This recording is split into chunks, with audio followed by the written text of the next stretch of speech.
Right now on Eyewitness News at noon on this Friday, we have a developing story. An off-duty officer is found charred and burned. He was carjacked at gunpoint, but he didn't fire the suspect in time. Another step closer to COVID-19 vaccines for children under the age of 6 and what pools are going to do when they reopen in time. Today is Friday, TGIF everyone. It is June 17th, 2022. My name is William, and I'm filling in for Auntie Jan and Uncle James. This is CBS 3 Eyewitness News at noon, streaming live on CBS News Philly. Thanks for tuning in. We're being told that some of the officers was being carjacked.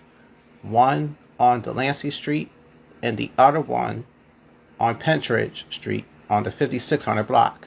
Let's kick off our news story with Madeline Wright, joining us live at the scene of the crime. Madeline, good afternoon to you. Police say the officer was parking his vehicle when a gunman walked up, reached into the officer's pocket for the keys, and took the 2020 Toyota Highlander. As the robber was driving away, the officer fired 7 times, hitting the driver's side of the vehicle. It's unknown whether the carjacker was hit. As the suspect fled the scene, he crashed into 2 parked vehicles. Several hours later, the stolen SUV was found abandoned and on fire about a mile away in the 5900 block of Delancey Street in Cobbs Creek. Firefighters extinguished the flames, but the vehicle is destroyed. The officer was able to contact police, 911. Police officers arrived on the scene. The officer was shaken up because he was robbed, pulling a gun. A few minutes after the victim opened fire on the carjacker, a vehicle showed up at Penn Presbyterian Medical Center and dropped off a victim with a gunshot wound to the hand, but police don't know if he was involved in the carjacking. We'll continue to follow this story and bring you the latest tonight, beginning on Eyewitness News at 4. So heartbroken to see things like that. Madeline, thank you. Now to a deadly drive-by shooting in North Philadelphia. It happened around 11:30 on 8th and Allegheny. A small group of people were enjoying a cookout and watching the NBA Finals game when someone drove up and started to open fire. 2 men were struck by bullets. A 48-year-old man was killed. A 22-year-old man is in critical condition. No arrests have been made. An update from the Philadelphia Parks and Recreational Department. 50 public swimming pools will be open for this season. They were up 10% compared to last year. That's pretty dope when you see things like that, folks. The rest will start to open during July 4th holiday weekend. Now let's get you out to Sea Isle City on this Friday. A lot of people will be looking forward to seeing things like they've never seen before. Here's meteorologist Larissa Abreu for her first check on the weather. Go ahead, sister. Take it away. These are your 24-hour temperature change difference, and you can see here it's ranging anywhere between 20 to almost 25 degrees warmer compared to this time yesterday. That's a big influx in those numbers. The clouds have cleared nicely. We still have a few high clouds out there, but the big story, it is hot and it is quite steamy. 91 is the current temperature. Notice that dew point reading at 71. That puts us right in that muggy category, in that steamy category. And when you factor in the humidity, it currently feels like it's 98. So certainly dangerous heat. It is a little bit breezy out there, and that's the silver lining. If you find yourself under the shade with the breeze going, it shouldn't feel too bad, but you want to hydrate. You want to make sure you're wearing loose-fitted clothing, as conditions will remain very steamy for the rest of the afternoon, and then we'll see improving weather as the evening rolls on.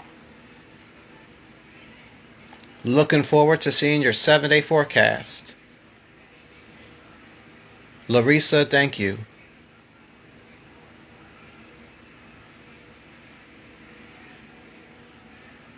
It may not be long before babies can get vaccinated for COVID-19.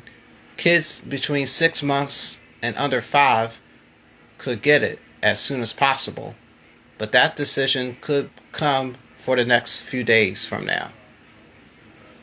Alabama police say a gunman tried to open fire on a group that was meeting outside of a church outside of Birmingham. 2 people were killed, 1 person was injured, and no arrests have been made by police.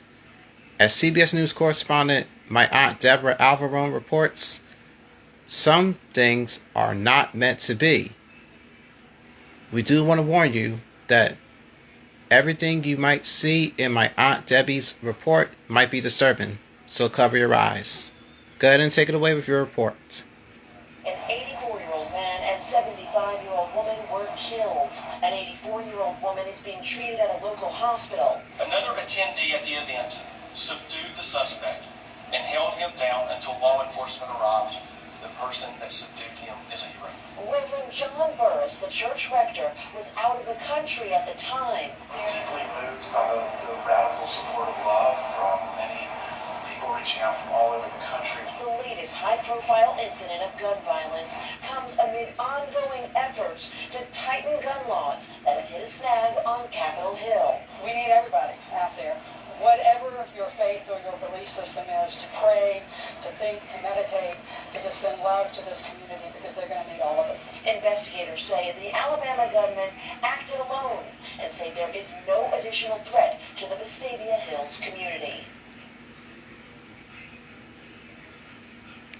Thank you, Aunt Deb. In suburban, Houston police are on scene with a situation that happened at a nearby hotel. This happened around 2 o'clock local time. Police were able to suspect the suspect at a surveillance video. So we're being told that he did some serious damage. And with that being said, it really breaks my heart to see things like that, folks. You just can't do them, no time. This needs to stop, no doubt. The suspect said he had 2 hostages. A man and woman were both shot at. No arrests have been made at that hotel. It's unclear if there were any injuries. And now, new this noon, the Michigan Supreme Court has rejected a final appeal from my Uncle Larry Nassar. He assaulted gymnasts. The judge called him a monster back in 2018, so we're being told that he should be facing some serious jail time for what he did. But the judge is going to file a sentencing agreement by the lawyers as soon as possible. The FIFA World Cup will be packed with a lot of people as they go straight to Philadelphia, Pennsylvania. The Lincoln Financial Field, which I've been to since 2003. It makes me smile just thinking about it, y'all. Everyone was there at the pep rally on Thursday. And with that being said, I've been to many pep rallies. The most recent one I had was January 30th, and that's when the Eagles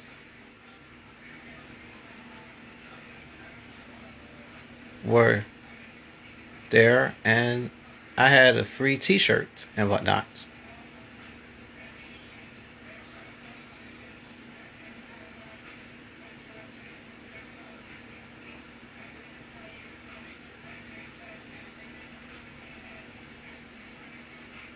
Philadelphia is known as the city of brotherly love and sisterly affection. There's no release date on how many matches will be played here, but we do know that 48 of them will be competing. Last night was very special. The Golden State Warriors beat the Boston Celtics 103-90 to win their 4th straight NBA championship in nearly 8 seasons. Let's have some of the highlights of the game. Steph Curry was cooking with that 3 right there. Then he drained another 3. Holy smokes, he scored 34 points. Coming up on CBS 3 Eyewitness News at noon, there's a big day for mascots, and we're still celebrating. Plus, a special exhibit at the Philadelphia Flower Show, in which it's currently at FDR Park. these last few days are still pulling it together. We'll tell you what's down there when CBS 3 Eyewitness News at Noon comes right back. Stay with us. Don't go away.